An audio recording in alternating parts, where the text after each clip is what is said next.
Hello and good morning. Today we are doing the full ride for the brand new Ducati Scrambler. Check these bikes out. I think we've got 24 of them here. This is an insane amount of Ducati Scramblers to see all together. And we are in Valencia, Spain right now, getting ready to do the full ride review on this bike. Well, it's officially that time. It's first time throwing the leg over the Ducati Scrambler. Genuinely my first time actually putting my leg over it, and man, this bike feels light, seat height feels low. This is a very approachable motorcycle, and I gotta say, they really nailed the look on this bike. It looks like we're getting ready to go here. Sweet!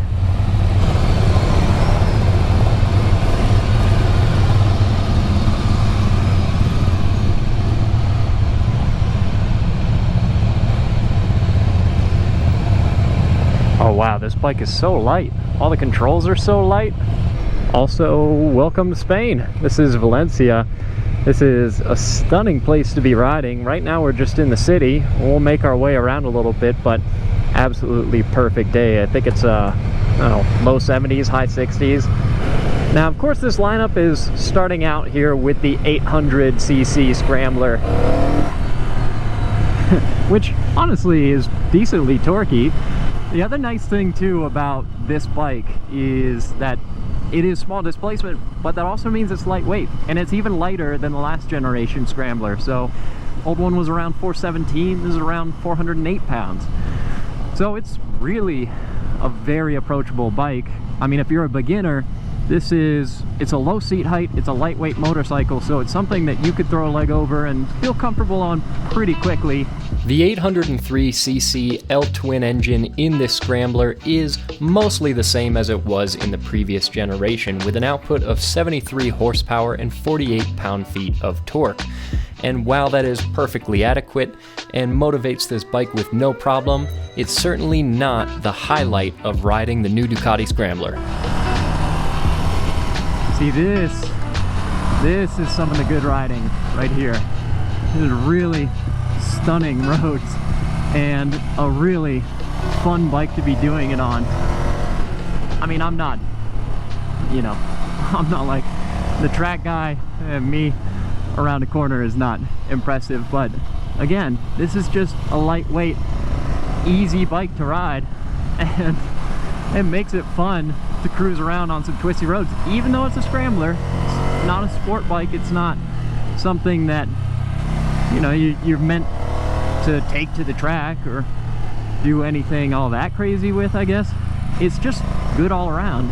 Now this I am recording purely just because I want to have a memory of it. This is about as picturesque as it gets. We're riding through this old, I guess you would call it a village, with all of these old buildings in the hills here, and this is what I pictured when I thought riding Ducatis in Spain. Exactly what I envisioned. So what about suspension, comfort, ergonomics? This is honestly a decently comfortable bike to be on. It's not super soft because it's not an ADV, it's a Scrambler. It's mostly meant to ride on the street, although you could rip some dirt on this and have a ton of fun. But yeah, it's not super stiff. I think it's plenty stiff for riding around on the road and having some fun in the turns, and I'm not really getting beat up on it. I weigh about 160 pounds.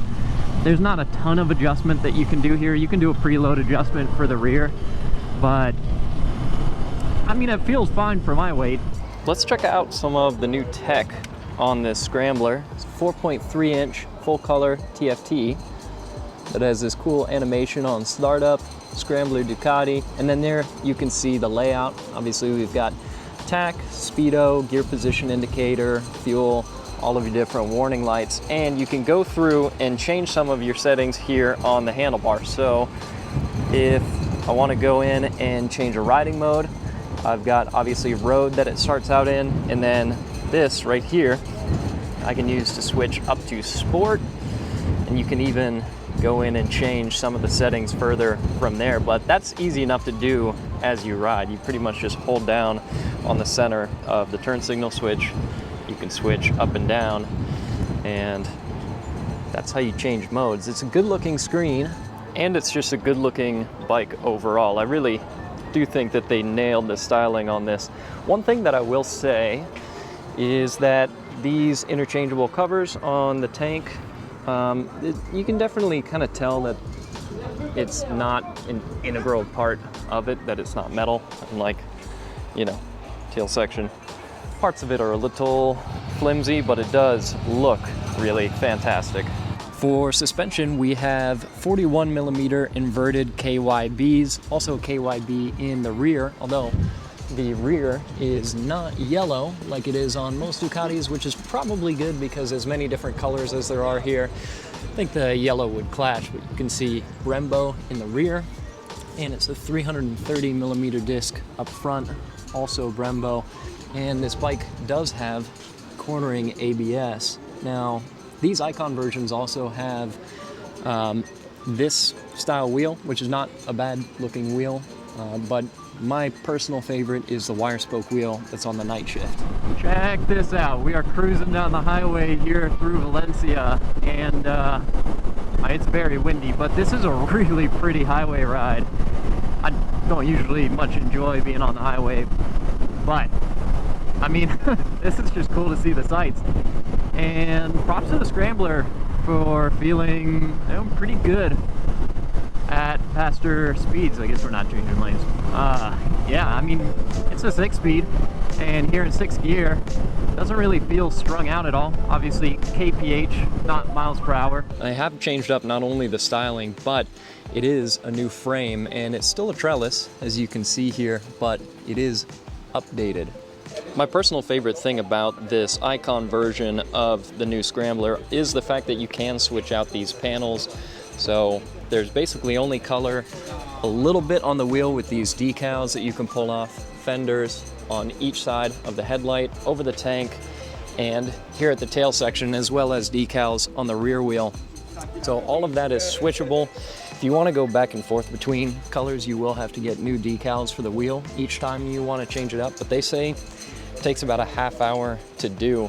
And I love that you can change them around. I was hoping that they were going to have a demo for that so we could see just how that process works, but it looks fairly simple to pull apart and get these covers swapped out. But it's cool that you can change the color of your Scrambler if you're feeling different. You just buy different color plastics. As we pass through one of the last little towns on our way back from today's ride, I want to talk about some of my final thoughts on this bike, and we have to talk about price because this is a Ducati, so inevitably it's not going to be cheap. And it's not. $10,995 is the price for this Icon, which is the entry model. The Night Shift and the full throttle versions are $12,195, so a bit more expensive. I mean, all of these are pricey bikes. They do a lot of things really well. This is a comfortable bike to be on. It's a fun bike to ride on some twisty roads. You could take it on some dirt roads as well. You could throw a passenger on it. It's powerful enough, but not overly powerful. It's nice and light, approachable. You could teach someone how to ride on it. The list goes on and on of the things that you could do with this motorcycle, and it's great looking. This color, this shade of green, is honestly my least favorite of all the awesome colors that you can get this bike in, but this is a motorcycle that I would recommend to a lot of people if they're not overly price sensitive. So that's that for this video. This has been a phenomenal trip. I say that word so much. This has been an incredible trip out here in Spain, so I'm really happy that the Ducati team invited me out to get to ride this machine, and that's it for this video. So let me know what you think in the comments, and we'll see you guys in the next video.